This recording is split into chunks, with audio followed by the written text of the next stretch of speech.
ইউনূসের kangaroo আদালতের video ফাঁস হয়েছে।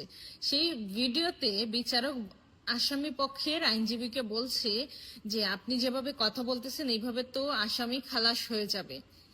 তারপর আসামি পক্ষের আইনজীবী বলতেছে যে আপনারা আমাকে যেভাবে বলছেন আমি তো সেভাবেই বলছি, আমি যদি এখন বলি যে আমার আসামি খালাস হবে না তাহলে তো জাতি জনগণ সবাই আমাদের ভুল বুঝবে, আপনাকেও ভুল বুঝবে। এই জন্য আমি এগুলা বলতে হয়ে দেখিয়ে বলছি যে আসামি খালাস হবে। সাংবাদিকরা প্রশ্ন করলে আমি বলছি যে আসামি খালাস হবে, কিন্তু আপনারা যেটা আমাকে শিখিয়ে দিচ্ছেন আমি তো সেটাই বলছি।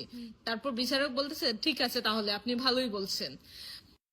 আপনি এখানে কথা বলেন, মিডিয়ার সামনে কথা বলেন, বিচার তো কিছুই এখনো তো কোনো পর্যায়ে নেই। আপনি যেও কথা বলেন আপনার আসামিকে খারাপ না, খালাস পাবে তা বলি না। আমি বলছি যে আমি বিশ্বাস করি যখন সাংবাদিকরা প্রশ্ন করে আমাকে যে আপনার আসামি খালাস পাবে কিনা।